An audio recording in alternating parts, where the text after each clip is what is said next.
হামিদাও ওয়া মুসাল্লিয়াও ওয়া মুসাল্লিমান আম্মা বাদ।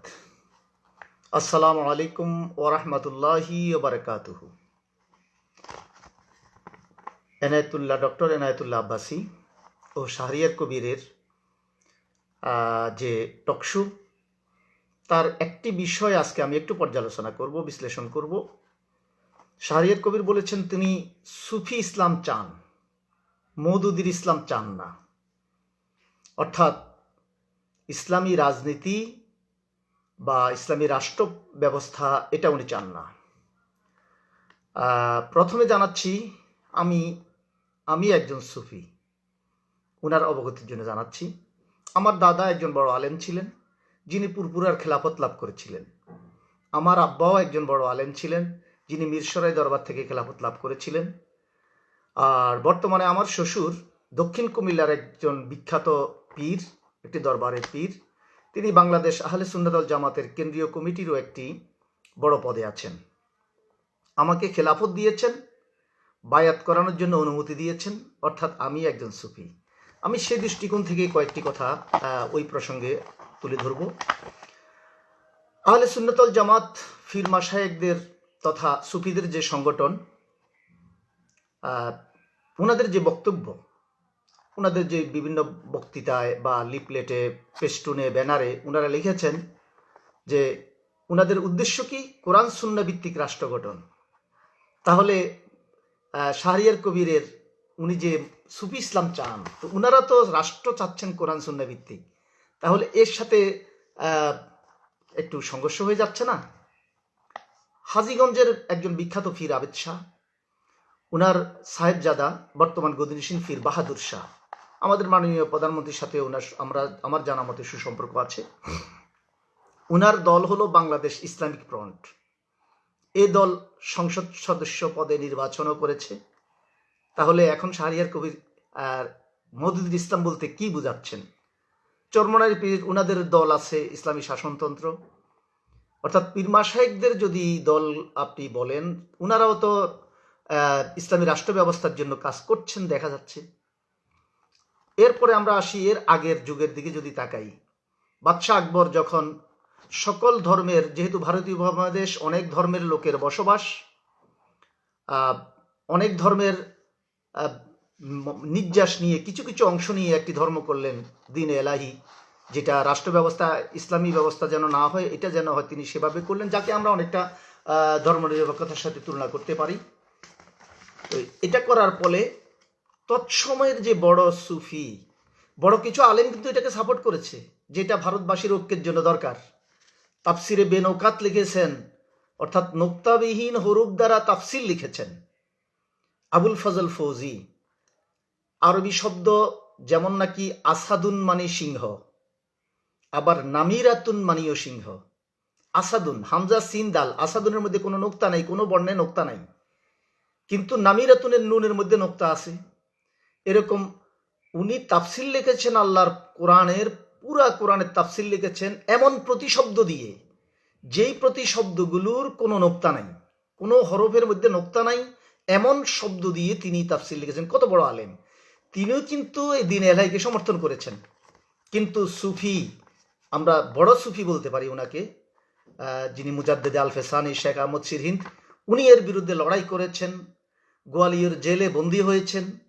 এরপরে পরবর্তীতে আকবরের মৃত্যুর পরে উনি উনার দরবারের লোক বাদশাহ জাহাঙ্গীরের সাথে সুসম্পর্ক গড়ে পরবর্তীতে উনি সাফল্য লাভ করেছেন। শাহজালাল ইয়ামিনী গরু গোবিন্দের রাজশক্তির সাথে লড়াই হয়েছে, খাজা মাইনুদ্দিন চিশতির লড়াই হয়েছে পৃথ্বীরাজের সাথে। এরপরে আমরা এরও একটু আগের দিকে যাই। নবী সাল্লাল্লাহু আলাইহি সাল্লাম নিজে দোয়াই করেছেন, আমাকে রাষ্ট্র ক্ষমতা দান করো, সাহায্যকারী রাষ্ট্র, ওয়াজআলনি মিন লাদুনকা সুলতানান নাসীরা। কেন করেছেন সেই বিশ্লেষণ আমি একটু পরে করব। এছাড়া নবী ইসলামের ইন্তেকালের পরে উনার দাফন কার্য বিলম্বিত করেও আগে রাষ্ট্র ব্যবস্থা ঠিক করা হলো, খলিফা নির্ধারণ করা হলো। এর চেয়ে আবু বকর, ওমর, ওসমান, উমর তো অর্ধেক পৃথিবী ইসলামের শাসনের, ইসলামী রাষ্ট্র ব্যবস্থার অধীন করেছেন। এর চেয়ে বড় সুফি আর কি হতে পারে? এরও আগে যদি তাকাই আমরা, যুগে যুগে নবী রাসূলদের রাষ্ট্র ক্ষমতা গ্রহণের বিষয়টি আমরা দেখতে পাই। ইউসুফ আলাইহিস সালাম 14 বছর মিশরের খাদ্যমন্ত্রী ছিলেন। এরপরে আজীবন মিশরের বাদশাহ বা প্রেসিডেন্ট ছিলেন। দাউদ আলাইহিসসালাম কিভাবে রাষ্ট্র পরিচালনা করেছেন, বিচার কার্য কিভাবে করেছেন, কোরআন এবং হাদিস খুঁজলেই তা পাবেন। এরপরে সুলাইমান আলাইহিসসালাম তো সারা পৃথিবীর বাদশাহ ছিলেন, আল্লাহর নবী। তিনি বাতাসে মন্ত্রী পরিষদ নিয়ে সিংহাসনে বসতেন, বাতাসকে বলতেন যে আমি রাজ্য পরিদর্শনে যাব, অমুক জায়গায় আমাকে নিয়ে যাও, বাতাস ওনার এই সিংহাসন নিয়ে মন্ত্রী পরিষদ নিয়ে যেত। এগুলো কোরআন হাদিসে আছে নাই? সুলাইমান আলাইহিসসালাম, এরপরে আমরা যদি তালুত, মুসা আলাইহিসসালামের সময় ওনার সেনাপতি তালুত আলাইহিসসালাম জালুতকে পরাজিত করে তিনি রাষ্ট্র ক্ষমতা নিয়েছেন। তাহলে নবীদের সে বড় সুফি আর কে আছে? এখন আসেন কেন নিয়েছে, ওনারা কেন এটা করেছেন। আমি এই বিষয়টাও একটু ব্যাখ্যা করি। যেমন কেউ যদি বলে কোরআনের যত আয়াত আছে আমি সব মানব, একটি আয়াত আমি অস্বীকার করব আর সব মানব, স্বাভাবিকভাবে যিনি ইসলাম সম্পর্কে জ্ঞান রাখেন তিনি বলবেন যে এটা উনি ইমানদার নন। একটি আয়াতকে অস্বীকার করলে তার ইমান থাকবে না, কোরআন পরিপূর্ণভাবে বিশ্বাস করতে হবে। তাহলে এই কোরআনের একটি আয়াত অস্বীকার করলে উনি ইমানদার থাকছেন না। দ্বিতীয়, আমি আরেকটি উদাহরণ দিই। ধরুন একজন লোককে কেউ খুন করলো, যেভাবে খুন করলো, যাদের সামনে খুন করলো, ওরা ভাবলো যে হ্যাঁ, ওরা নিশ্চিত হলো, ওরা আইন বুঝে যে লোকটার ফাঁসি হবে, ওনারা দৌড়ে গিয়ে লোকটাকে ফাঁসিতে ঝুলিয়ে দিল। ফাঁসিতে যদি ঝুলিয়ে দেওয়া হয় তাহলে ওনারা কি আইন হাতে তুলে নেওয়ার অপরাধী হবেন না? হবেন। কেননা শাস্তি দেওয়ার দায়িত্ব হলো রাষ্ট্রের, কোনো ব্যক্তির নয়। এই জন্য শাস্তি দিতে হবে। তাহলে আসুন, কোরআন নামাজ কায়েমের কথা বলছে, আমরা নামাজ আদায় করছি, আকিমুসসালাহ, আতুজ জাকাত, জাকাত দিতে বলছে, জাকাত দিচ্ছি, হজের কথা বলছে, হজ করছি। কিন্তু কোরআনেই তো বলছে চুরি করলে চুরির শাস্তি দাও, হাত কাটো। কোরআনে বলছে জেনা করলে, অবিবাহিত হলে 100 বেত দাও, তারপরে যদি বিবাহিত হয় পাথর মারো, হত্যা করো, এই শাস্তি দাও। কিন্তু শাস্তি আমরা আগেই বলেছি কোনো ব্যক্তি শাস্তি দিতে পারবে না। নবী সাল্লাল্লাহু আলাইহি ওয়াসাল্লামের যুগে বা বিভিন্ন ইসলামী রাষ্ট্রে শাস্তি দিয়েছে কে? রাষ্ট্র ব্যবস্থা, কাজী, বিচারক, আদালত। এখনো শাস্তি দিবে আদালত। কিন্তু রাষ্ট্রে যদি সে আইন না থাকে তাহলে এই শাস্তি কে দিবে? ফৌজদারি, কোরআনের যে অসংখ্য ফৌজদারি দেওয়ানি বিচার দণ্ডবিধি আছে, এগুলো শাস্তি কে দিবে? তাহলে যদি এগুলো না দেওয়া হয়, কোরআনের কি কিছু অংশ অমান্য করা হলো না? এবার আসুন, কোরআন বলে, এছাড়াও কোরআনের সাথে সাংঘর্ষিক অনেক আইন প্রণয়ন করা আছে, আরও হতে পারে। যেমন কোরআন বলছে সুদ হারাম, রাষ্ট্রীয় আইনে সুদভিত্তিক ব্যাংক, বিমা, ইন্স্যুরেন্স বৈধ। কোরআন বলছে জেনা ব্যভিচার হারাম। কোনো নারী যদি কোর্টে একটা এফিডেভিট করে দৌলত দিয়া, টানবাজার, ওই এই যে জাতীয় সরকার নির্ধারিত পতিতাপল্লীতে একটা রুম ভাড়া নিয়ে জিনার দোকান খোলে, সে বৈধ, সে সরকার থেকে লাইসেন্স প্রাপ্ত, সে অনুমতি প্রাপ্ত। কোরআন বলে মদ হারাম, 5 স্টার হোটেল, বার, ক্যাবার যেখানে লাইসেন্স করা, অনুমতি নিয়ে সরকার অনুমোদিত, সেখানে মদ বিক্রি, মদ আমদানি রপ্তানি করা যাবে। তাহলে এভাবে প্রচলিত অনেক আইন আছে যেগুলো কোরআন বলছে একরকম, প্রচলিত রাষ্ট্র করছে আরেক রকম। তাহলে যদি ইসলামী রাষ্ট্র বা কোরআনের রাষ্ট্র না হয়, মুসলমান হিসেবে সে পরিপূর্ণ কোরআন মানবে কিভাবে? আর যদি পরিপূর্ণ কোরআন না মানে, আমরা একটু আগেই বলেছি কোরআনের একটি আয়াত অস্বীকার করলে সে ইমানদার থাকবে না, তাহলে সে ইমানদার থাকবে কিভাবে? এবার আমি সরাসরি কোরআন এবং হাদিস থেকে 2-1টি রেফারেন্স তুলে ধরেই আমার বক্তব্য শেষ করব। আসলে আমার আজকের এই ভিডিওটি, আমার আরেকটি ভিডিও আছে আমার ফেসবুকে, আপনারা ঢুকলে দেখবেন। ওটা ইউটিউবেই একটা ডিএম টেলিভিশনের বা একটা বাপ্পি মজুমদার ইউনুসের একটা প্রোগ্রামে আমি, ওটা 1 ঘন্টা 10 মিনিটের। আমার বিষয়টা ছিল ইসলাম প্রকৃতই ধর্মনিরপেক্ষ। আসলে কিভাবে ধর্মনিরপেক্ষ এটা আমি বুঝিয়ে দিয়েছি ওখানে, ওইটারই একটা অংশ এটা। তো 1 ঘন্টা 10 মিনিটের 20 মিনিটের ভিডিও সাধারণত ফেসবুকে অনেকে দেখেন না বা দেখতে চান না, এই জন্য ওখান থেকে সংক্ষিপ্ত আমি একটু আলোচনা করলাম। তবে আমি আশা করব আপনারা আমার ওই ভিডিওটি সময় নিয়ে পড়বেন, তাহলে ইসলামের রাষ্ট্র ব্যবস্থা বা ইসলাম যে আসলে ধর্মনিরপেক্ষ রাষ্ট্র ব্যবস্থাটাই যে ইসলামী ব্যবস্থা কিভাবে, এটা হয়তো ধারণা পাবেন। আমার ক্ষুদ্র জ্ঞানে যতটুকু আমি জেনেছি তা উল্লেখ করেছি। তো যা হোক, এখন কোরআন থেকে যদি সরাসরি রেফারেন্স দেই, যেমন সূরা মায়েদার 44, 45, 47 নং আয়াতে আল্লাহ ঘোষণা দিচ্ছেন, ওমান লাম ইয়াহকুম বিমা আনজালাল্লাহ ফাউলাইকা হুমুল কাফিরুন। যে আমার ওয়ামান লাম ইয়াহকুম, যে হুকুম পরিচালনা করে না, হুকুমত চালায় না, বিমা আনজালাল্লাহ, আমি যা নাজিল করেছি, ফাউলাইকা হুমুল কাফিরুন, সে কাফের। এটার সাথে বলা হয়েছে সে জালিম, আবার বলা হয়েছে সে ফাসিক। এবার আসুন সূরা ইমরানের, আল ইমরানের 85 নম্বর আয়াতে আল্লাহ বলছেন কি, ওয়া ইয়াত্তাবি গায়রাল ইসলামি দীনান ফালান ইউকবালা মিনহু ওয়া হুয়া ফিল আখিরাতি মিনাল খাসিরিন। ওয়া ইয়াত্তাবি, যে ইত্তেবা করে, অনুসরণ করে, চায়, গায়রাল ইসলামি দীনান, ইসলাম ছাড়া আর কোনো জীবন ব্যবস্থা, আর কোনো দিন, আর কোনো রাষ্ট্র ব্যবস্থা, ফালান ইউকবালা মিনহু, এটা কবুল করা হবে না, গ্রহণ করা হবে না। ওয়া হুয়া ফিল আখিরাতি মিনাল খাসিরিন, সে আখিরাতে ক্ষতিগ্রস্ত হবে। আল্লাহ রাব্বুল আলামিন সূরা মায়েদার 50 নং আয়াতে আরো ঘোষণা দিচ্ছেন, আফা হুকমুল জাহিলিয়াতি ইয়াবগুন, তারা কি জাহিলি যুগের সেই নিয়ম কানুন আবার চায়, হুকুমত চায়। ওয়ামান আহসানু মিনাল্লাহি হুকমা, আল্লাহর চেয়ে হুকুম দানকারী আর কে আছে, লিকাউমি ইউকিনুন, যারা আসলে বিশ্বাস রাখে আল্লাহর প্রতি। আল্লাহ পাক আরো বলছেন, ফালা ওয়া রাব্বুক লা ইউমিনুনা হাত্তা ইউহাক্কামুকা ফীমা শাজারা বাইনাহুম সুম্মা লা ইয়াজিদু ফি আনফুসিহিম হারাজান মিম্মা কাদাইতা ওয়া ইউসাল্লিমু তাসলিমা। সূরা নিসার 65 নম্বর আয়াতে আল্লাহ এই ঘোষণা দিচ্ছেন যে তারা ইমানদার হবে না কখনোই যতক্ষণ পর্যন্ত না হুকুমটা যা তাদের মধ্যে, এটা তারা আল্লাহ পাক এবং আল্লাহ পাক যে হুকুম দিয়েছেন তার প্রতি নিজেকে সমর্পণ না করবে, পরিপূর্ণভাবে তা মেনে না নিবে। আল্লাহ পাক সূরা নিসার 59 নম্বর আয়াতে পরিষ্কার ঘোষণা দিচ্ছেন, ফাইন তানাজাতুম ফি শাইইন, যখন কোনো বিষয়ে সমস্যা দেখা দিবে, ফারুদ্দুহু ইলাল্লাহি ওয়ার রাসূল, আল্লাহ এবং আল্লাহর রাসূল যে সমাধান দিয়েছেন সেদিকে দাবিত হও। ইন কুনতুম তুমিনুন, যদি তোমরা ঈমান এনে থাকো আল্লাহর উপর, ওয়াল ইয়াউমিল আখির, পরকালের উপর বিশ্বাসী হয়ে থাকো। আল্লাহ পাক আরো বলছেন, আফাতুমিনুনা বিবাদিল কিতাব ওয়া তাকফুরুনা বিবাদ, তোমরা কি আমার কিতাবের কিছু অংশ মানবে আর কিছু অংশ অস্বীকার করবে। ফামা জাযাউ মান ইয়াফআলু যালিকা মিনকুম ইল্লা খিজিয়ুন ফিল হায়াতিদ দুনিয়া ওয়া ইয়াউমাল কিয়ামাতি ইউরাদ্দুনা ইলা আশাদ্দিল আযাব। সূরা বাকারার 65 নং আয়াতে আল্লাহ ঘোষণা দিচ্ছেন যে তোমরা কিতাবের কিছু অংশ মানবে, কিছু অংশ অস্বীকার করবে, তাহলে এটা যে করবে তার দুনিয়ার জীবন হবে লাঞ্ছিত জীবন। এই জন্য মুসলমানদের লাঞ্ছনাময় জীবন, কিয়ামতের দিন তাকে দেওয়া হবে কঠিন শাস্তি। আল্লাহ সূরা বাকারার 208 নম্বর আয়াতে আর ঘোষণা দিচ্ছেন, ইয়া আইয়ুহাল্লাযিনা আমানু উদখুলু ফিস সিলমি কাফা, পরিপূর্ণভাবে ইসলামে প্রবেশ করো। উদখুলু, দাখিল হও, ফিস সিলমি, ইসলামে, কাফা, পরিপূর্ণ। ওয়ালা তাত্তাবিউ খুতুওয়াতিশ শায়তান, শয়তানের পথ অনুসরণ করো না। আল্লাহ রাব্বুল আলামিন সূরা হজের 41 নম্বর আয়াতে ঘোষণা দিচ্ছেন, আল্লাযীনা ইম্মাক্কান্নাহুম ফিল আরদ, যে যদি রাষ্ট্র ক্ষমতা পায় মুমিনরা, তাহলে কি করবে তারা, ইম্মাক্কান্নাহুম ফিল আরদ আকামুস সালাহ, নামাজ কায়েম করবে। আপনি সৌদি আরবে যান, দোকান বন্ধ করে মসজিদে যাচ্ছে রাষ্ট্রীয় কারণে।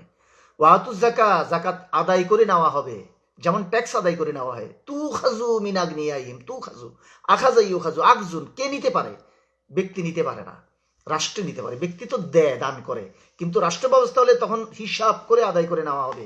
আমিলিন ছিল ইসলামী রাষ্ট্র ব্যবস্থায়। আল্লাহ রাসূল বলছেন, তু খাজু মিন আগনিয়াহিম ফাতুরাদ্দু আলা ফুকারাহিম, ধনীদের থেকে গ্রহণ করো, নিয়ে নাও, দারিদ্র বিমোচনে ব্যয় করো। আল্লাহ বলছেন তাহলে তারা কি করবে, যাকাত, আল্লাযিনা ইম্মাক্কান্নাহুম ফিল আরদ আকামুস সালাহ ওয়া আতুজ যাকাত ওয়া আমারু বিল মারুফ, সৎ কাজের আদেশ দিবে, সৎ ন্যায় প্রতিষ্ঠা করবে এবং অসৎ কাজ থেকে মানুষকে বিরত রাখবে। আল্লাহ বলছেন, ওয়া আনিহকুম বাইনাহুম, আল্লাহ রাসূল বলছেন অনিহকুম, আপনি হুকুম পরিচালনা করুন, বাইনাহুম, তাদের মধ্যে, বিমা আনসালাল্লাহ, যা আমি নাজিল করেছি, আল্লাহ যা নাজিল করেছে, ওয়ালা তাত্তাবিউ আহওয়াহুম, খেয়াল খুশি মতো, তাদের খেয়াল খুশির অনুসরণ করবেন না, নিজের খুশি মতো নিয়ম কানুন দিয়া হুকুম চালাবেন না। ওয়াহজারহুম, সতর্ক থাকুন। আল্লাহ পাক সূরা মায়েদার 49 নম্বরে আসা ঘোষণা দিয়েছেন। আল্লাহ রাব্বুল আলামিন সূরা নিসার 105 নম্বর আয়াতে বলছেন, ইন্না আনসালনা ইলাইকাল কিতাবা বিল হক, আমি আপনার কাছে অবতীর্ণ করেছি যথাযথভাবে কোরআন, লিতাহকুমা বাইনান নাস, মানুষের মধ্যে হুকুম পরিচালনার জন্য, বিমা আরাক আল্লাহ, আল্লাহ যে পথ দেখিয়েছেন, ওয়ালা তাকুন লিল খাইনিনা খাসিমা, বিশ্বাসঘাতকদের মতো আপনি বিতর্ককারী হবেন না।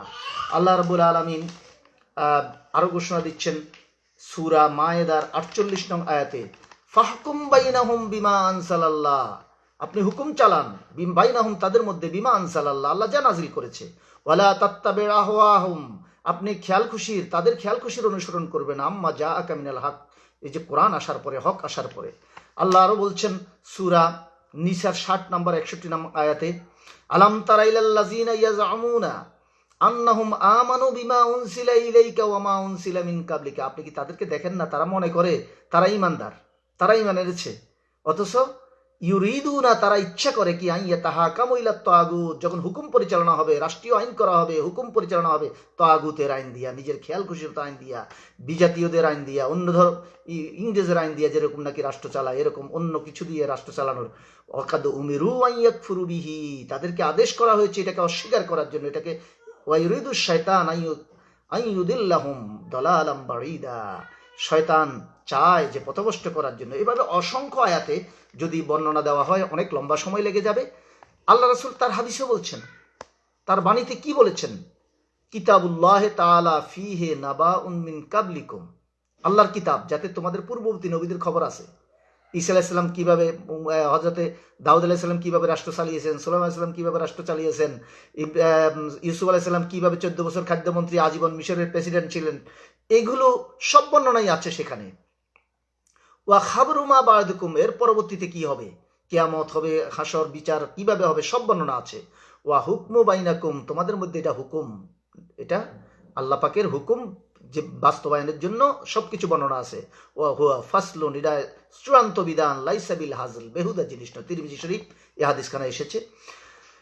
ক্বালা রাসূলুল্লাহ সাল্লাল্লাহু আলাইহি ওয়াসাল্লাম মান আমিলা বিহি উজরা, আল্লাহ রাসূল অন্যত্র বলছেন যে এটার উপর আমল করবে সে তাকে উজরত প্রতিদান দেওয়া হবে। ওয়ামান হাকামা বিহি আদেলা, কোরআন অনুযায়ী যদি হুকুম চালানো হয় সেটা হবে ন্যায়ের হুকুম, সেটা হবে ন্যায়পরায়ণ শাসন। ওয়ামান আসামা বিহি, যে এটাকে আঁকড়ে ধরবে, ফাকাদ হুদিয়া ইলা সিরাতিম মুস্তাকিম, সে সঠিক পথে যাবে। আল্লাহ রাসূল আরো বলছেন, কারণ কোরআন বলছে একরকম, রাষ্ট্রীয় আইন যদি আরেক রকম হয় তাহলে কোরআন মানা যাবে না। এই জন্য কোরআন দিয়ে, রাষ্ট্র ব্যবস্থা দ্বারাই কোরআনকে যথাযথভাবে রক্ষিত করা যাবে। কোরআনের দেওয়ানি ফৌজদারি বিধান যদি, শাস্তি যদি কার্যকর করতে হয় তাহলে বিচারের মাধ্যমে, রাষ্ট্রীয় বিচারের মাধ্যমে রাষ্ট্র কর্তৃক এই ফৌজদারি দেওয়ানি বিধি কার্যকর হয়, ব্যক্তি শাস্তি দিতে পারে না। কেউ জিনা করলে 100 বেত দেওয়ার অধিকার কোনো আলেমের নাই, কোনো সমাজের মাতবরের নাই। কাজী, যিনি, যদি ওই ইমাম কাজী হিসেবে সরকারি কর্তৃক নিয়োজিত হয় তিনি দিবেন শাস্তি। এই জন্য আল্লাহ রাসূল বলছেন যদি না হয় তাহলে সেই শাস্তি দেওয়া হবে না, কোরআনের এই আয়াত মানা হবে না। ওই আফাতুমিনুনা বিবাদিল কিতাব ওয়া তাকফুরুনা বিবাদ, এটার সমপর্যায়ে, এটার আয়াতে আমরা পড়ে যাব ওই আয়াতের। আল্লাহ রাসূল কি বলছেন, আল ইসলাম ওয়াস সুলতান ইখওয়ানে তাওয়ামান, ইসলাম এবং ইসলামী রাষ্ট্র ব্যবস্থা দুটো পরিপূর্ণ ভাই। লা ইয়াসলাহু ওয়াহিদুম মিনহা ইল্লা বিসাহিবিহি, তা একটি ছাড়া আরেকটি সঠিক থাকতে পারে না। ফাল ইসলাম উসুন, ইসলাম হলো ভিত্তি, ওয়া সুলতান ও হারিসুন, আর রাষ্ট্র ক্ষমতা হলো সেই ভিত্তিটাকে রক্ষাকারী। আমা লা উসসালাহু ইয়ানদিমু আমা লা হারিসালাহু দায়ুন, যার ভিত্তি নেই সে বিনষ্ট, আর যার রক্ষাকারী নেই সেও ক্ষতিগ্রস্ত হবে। ওমর রাদিয়াল্লাহু কি বলছেন, ক্বালা ইন্নাল্লাহা ইয়ারফাউ বিহাযাল কিতাবা আকওয়ামান ওয়া ইয়াদাউ বিহিল আখারিন, মুসলিম শরীফের হাদিস। আল্লাহ পাক এই কোরআন দ্বারা কাউকে উন্নত করেন, কাউকে অবনত করেন। অর্থাৎ কোরআনের বিধিবিধান মেনে সমাজে শান্তি প্রতিষ্ঠিত হলে, কোরআনের আইন কানুন ব্যক্তি, সমাজ, রাষ্ট্রে মানা হলে, তাহলে মানুষ মর্যাদাশীল হবে, ওই তারা মর্যাদা পাবে আল্লাহ। আর যদি এটা না অমান্য করা হয় তাহলে সে ক্ষতিগ্রস্ত হবে। আল্লাহ আমাদেরকে কোরআনকে পরিপূর্ণ মানার, কোরআনের আমরা যেটা ব্যক্তি আবাদত, নামাজ, রোজা, এটা পালন করলাম, কোরআনের যে রাষ্ট্রীয় ব্যবস্থা, কোরআনের যে অর্থনৈতিক ব্যবস্থা, কোরআনের যে সামরিক ব্যবস্থা, কোরআনের যে পররাষ্ট্রনীতি ব্যবস্থা, আপনি মসজিদে নববীতে ঢুকুন, দেখুন সেখানে যে ফিলারগুলো আছে, আল্লাহ রাসূল সেখানে বসে বসে কি কি রাষ্ট্রীয় কাজ করতেন ফিলারগুলোর মধ্যে লেখা আছে। একটিতে আছে ওয়াস্তানায়ে ওয়াফত, মানে বিদেশি দূতদের সাথে উনি সেখানে বসে কি কাজ করতেন, সেখানে বসে উনি কাজ করতেন, সেই জায়গাটার নাম হলো ওস্তানায়ে ওয়াফত। তাহলে আসুন, আসলে মওদুদির ইসলাম বলতে কোনো কিছু নেই। মওদুদি ইসলামী রাষ্ট্র ব্যবস্থা পরিচালনার জন্য কিছু গবেষণামূলক তথ্য দিয়েছেন। ওনার গবেষণার ভুল থাকলে সেগুলা বাদ, আর যেগুলো কোরআন হাদিস অনুযায়ী গ্রহণীয় হবে। অসংখ্য আলেম ওলামা কোরআন হাদিসের গবেষণা করে তথ্য দিচ্ছেন। সবাই যে মানুষ হিসেবে ভুল করতেই পারে, নবী রাসূল ছাড়া আর কেউ তো ভুলের ঊর্ধ্বে নয়। তাহলে সকলের গবেষণায় আমরা দেখব যেগুলো কোরআন হাদিস অনুযায়ী গ্রহণীয় গ্রহণ করব, বর্জনীয় বর্জন করব। কোরআন এবং হাদিসের গবেষক হতে পারে, কিন্তু ইসলাম, কোরআন এবং হাদিস অনুযায়ী আমাদের ইসলামী রাষ্ট্র ব্যবস্থা হবে, কোনো ব্যক্তির মত দিয়ে নয়। সুতরাং মওদুদির ইসলাম বা ব্যক্তির ইসলাম হতে পারে না, এটা বলাটাই ভুল। আল্লাহ আমাদেরকে বোঝার তৌফিক দান করুন। ওমা তৌফিক ইল্লা বিল্লাহ। আসসালামু আলাইকুম ওয়া রাহমাতুল্লাহ।